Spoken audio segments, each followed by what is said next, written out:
This is Character Asked It. You already know, Character did it. I'm here with Chris Laparco. Bro, tell us about yourself. What do you do? Hey, I'm Chris Laparco, like you said, and I'm actually the author of the A Story Told series. It's a Christian fiction series that I write. It's fantasy, but it takes place in modern day and has all the elements of fantasy, comics, anime, um, you name it, sci-fi. It's all kind of mixed in there with a little bit of the Bible too. Damn, okay. So it's kind of Okay. a cool series, yeah. How old are you? Me, I'm 45. Where are you from? I'm from Port Chester, New York, but currently residing in St. Louis, Missouri. Okay. So I definitely want to know more about the book series, but I want to get to how you got to starting that, writing that and everything. So what'd you do after high school? All right, so I actually went to school to be an illustrator cartoonist. I went to SVA in Manhattan on 23rd Street.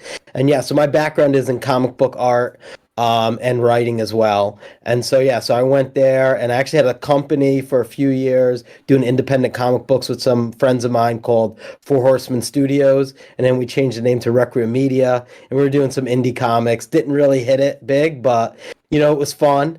And yeah, and then I got into shoe design. I actually was a shoe designer and then managed product development and design and global sourcing for some footwear brands in America for a while. No shit. And That's cool.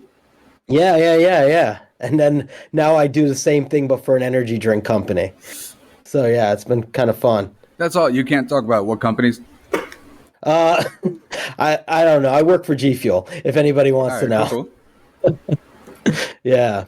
But yeah, no, it's fun. And so just using my art in my regular job, but also I always still wanted to write. I still want to do my own illustration. So I did this. So I had the first book was published 12 years ago, Oh shit. Okay. and there's three books in the series right now: A Story Told, In His Name, and Of His Might. And there's also a free online series called Man or Machine that bridges the second and third book. Damn, bro. Damn. Yeah, so and I'm still writing more. There's more to come. Oh So yeah. stay tuned.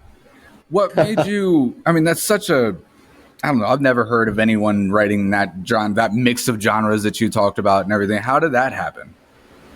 All right, so I've always had strong faith. Like faith's been like, just what's gotten me through a lot of things in life. I had a lot of things, that I went through in life. I don't talk about this much, but I'll talk about it on here. One of the most recent things was a pretty bad divorce I went through a few years back. I've got four children, amazing boys, four sons. My oldest is 19, my youngest is 6. Yeah, we went through a lot of challenges together, but we got through it all with God's grace, and throughout life, God has just been with me and helped me get through things. And so I wanted to, I always, like I said, I was doing comics, I was doing some writing, a lot of fantasy stuff, and I always wanted to have my own comic or my own animated series.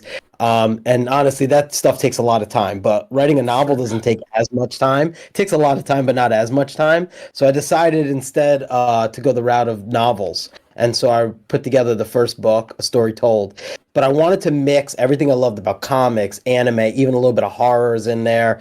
Like I said, a little sci-fi. But I wanted to mix it with the Bible. I wanted to, I used to love watching all those movies like Clash of the Titans and reading Greek mythology. And I was like, that would be cool if I did something like that, but add like the real God that I believe in, the God I believe in in it, and not, Zeus or, some of these other ones. And so I thought it'd be kind of cool. So mix everything that I love together into one place. It's like you're writing Christian mythology. Exactly. That's crazy, Exactly. bro. That's crazy. That's man, that is super unique. Someone's got to make those movies. I'm praying for it every day. So we'll see what Hell happens. yeah, man. Hell yeah. I have so many questions about that, but really, how long does it take you to write a book? All right. So the first one took me a long time because it was my Okay. first book. I would say it took me over 10 years to get it done. But the last book, Of His Might, took me about 2 years all in, from the time I started to the time it got published. So I definitely have streamlined it pretty well. Talk about the 10 years. I know there had to be crazy ups and downs, times where you were like, I don't know if I could do this. And then you made crazy. Tell me about the 10 years. Yeah, that was tough. So I knew I wanted to write this book. I knew I wanted to get something out there, and so I went out and I wrote the book. And actually, when I first went, I decided, let me go the traditional route. So I got an agent. I had an agent, and during that time, like a lot of people don't realize this. Right now, there are a lot of authors putting out Christian fiction, and also there's also a lot of even Christian comic books right now. But about 20 years ago, when I was first trying to publish the first book, there wasn't a lot of that, and so I had a problem. My agent was like, everybody loves the book. The problem is this: the Christian, publishing houses don't want to touch it because it's too mainstream, it's too violent. It's just got I too much of bet. that in it. Yeah. Because it's like it's not for kids. The first thing I always tell people is when they ask me, "Oh, what's the age range?" It's like 16 plus. They're like, "How could it be Christian if it's 16 plus?" I'm like, "Because people are getting their heads cut off and." It's biblical. Like, I said, have you ever read the Bible? Have right, you read the right. Bible? Because there's some bad stuff that Yep. happens in the Bible Yep. that I wouldn't let my kids read. There's parts we gloss over, like, yeah, let's not read that Yep. chapter. Yep. Uh, but seriously, so it's really hard hitting. It's like anything that you would love out of like a Japanese anime series or a comic or a film and animation. Like a lot of the stuff I was watching was like Vampire Hunter D and a lot of that kind of stuff, and I mixed all that kind of in here.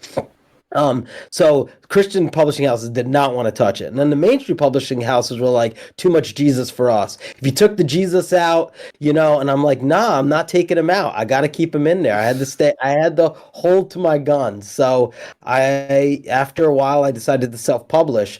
And then that had its own challenges because then I had to get my own editor and a bunch of other stuff. But everything kind of worked itself out. And 12 years later, I got 3 books and online series, working on the next online series now and book 4. That's So crazy, bro. Congratulations, man. That's a huge thank you, man. I accomplishment. appreciate that. I appreciate that. What have been your biggest accomplishments? Oh boy, I mean, I definitely think publishing these books is a huge accomplishment of mine. Obviously, other things that I think are huge accomplishments are so I travel a lot for work, and I've actually been blessed that because I do, I can share my faith with people overseas. Mm. And so I've been able to travel to China, and I've been able to travel to Vietnam and Korea, and I've been able to travel to Europe and some other places and even reach people in India, even though I haven't been to India, but I work with a lot of factories in India. And I've been able to share my faith and do a lot of cool stuff for the Lord. So that's been a huge accomplishment for me. And also, I think another one is obviously just being a father and being able Mm. to be there for my children, the things that I'm able to do for them, what I'm able to provide for them through my day job. Praise God that I have a good job and I'm able to provide for them. I got 2 in college, and I Mm. but I got one in first grade and one in about to get in 8th grade, and Yeah. and being a None of parent it's is not cheap. None of it's cheap. not cheap and it's not easy. It's hard to balance work, family, and Yep. publishing your own books, and I'd imagine. so I feel like that is an accomplishment. I thank God every day for being able to do that. Absolutely, bro. And you should, man. It's an amazing thing. What have been your biggest obstacles? Well, one this is not an obstacle, but a lot of people ask me, does it hurt you that you're so like, open about your faith? Like has that like closed any doors for Mm. you or anything like that? And I say, no, because the way I present it to people, I have not gotten a lot of adversity. I mean, I have friends that are atheists, I have friends that are Muslim, I have friends that are Jewish, I have friends that believe in, the universe and all this kind of stuff, and they appreciate me and my faith because I don't hide it from them. I tell them what I believe. But I also don't come at people with condemnation or anything like that. Instead, I always try to approach faith with the love of Christ. That's what he tells us. He says, always approach everything with love. And honestly, a lot of people have gotten interested in even hearing more about Jesus because of it. And so I think that's been cool. Though people think that would be a big obstacle, I just think the biggest thing is time. It's always hard to find the time to do things Yeah. and finish things. Like I've been working on this new story to publish online, for quite some time. I've been on this last chapter for several months now, Oh just man. because just because life Yeah. happens. Like I Yep. said, I got another one about to go to college, and I've been prepping a lot of things, and so life happens. And but you know what? Just trudging through every day. I'm still posting online, making sure people know I'm here, and I'm still working on stuff, and it's gonna come. Just be patient, because I'm a big believer in quality over quantity, and so I don't want to rush something out if it's not right. So I want to make sure that I give it the right time, to make sure that what people are getting from me is the quality that they're expecting from the stories that I'm putting out. Absolutely. And you have to get into a certain mental space to be that kind of creative too. So Yeah. at the end of the day, we've been running around all day and it's like, it's 8 o'clock. I could sit down for 2 hours, but then you're forcing yourself to do it and the, creative juices aren't flowing. I get it, Yep. bro. Trust me, I get it. Yeah, exactly. What is your idea of success in life?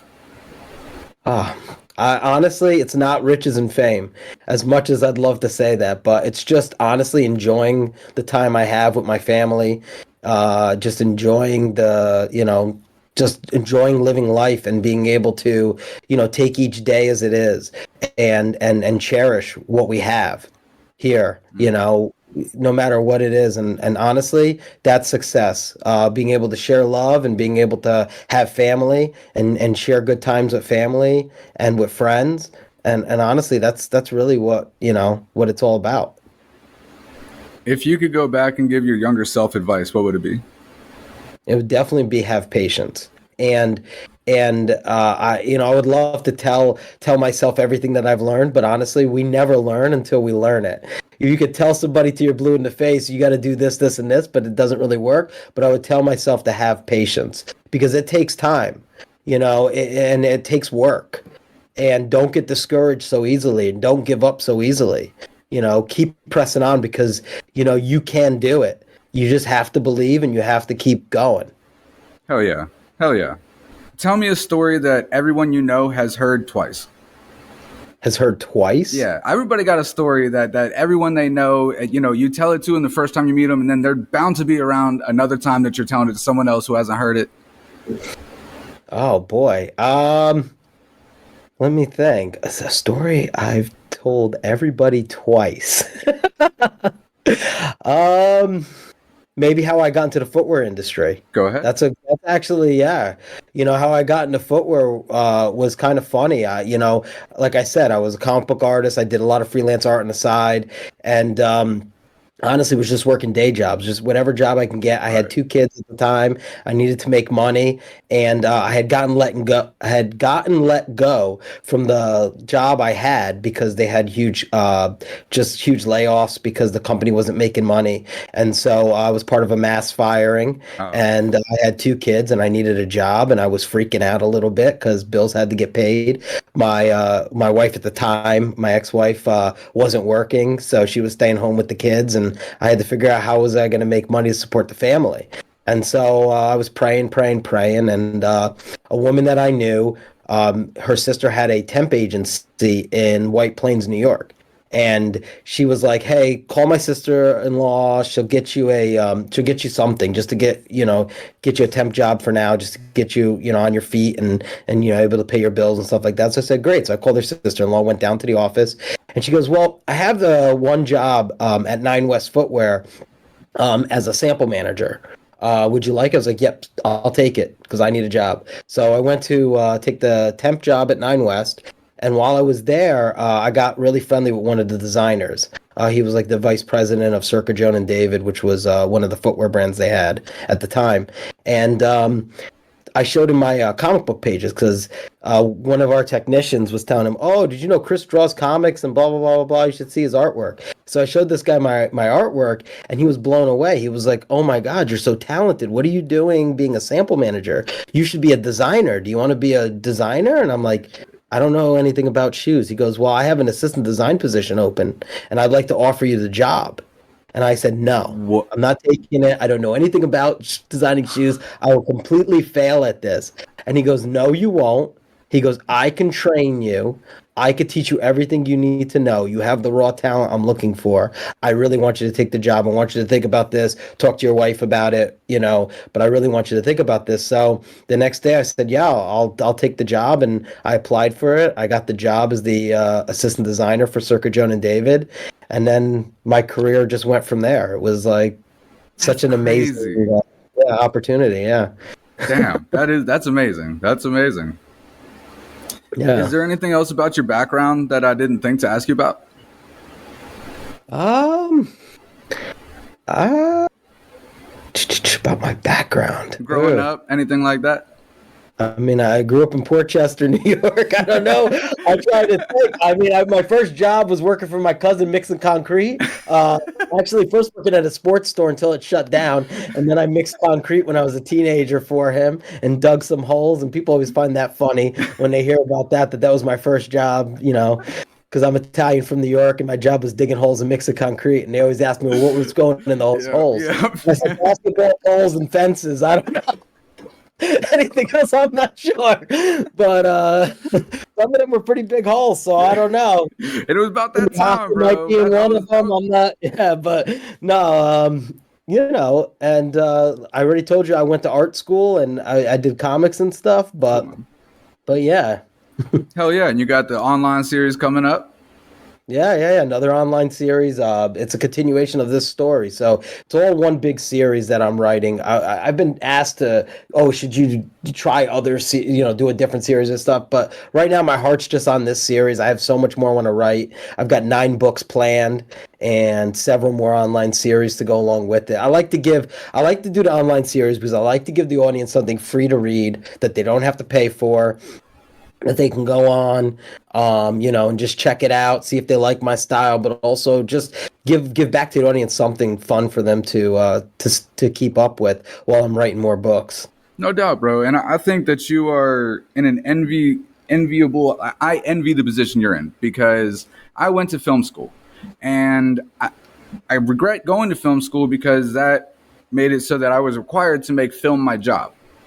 And art really, yes, I want to make money with my film and everything, but if I could have gone the other route and gotten a good day job, and you get to do what you love during your day job too, and then come home and work on the passion projects, you're not doing the books for money. You're not doing, this is just your passion. This is what you want to do. So going off and writing other books, that's not what you're about right now. You're doing this for you, and that's an amazing, amazing thing, bro.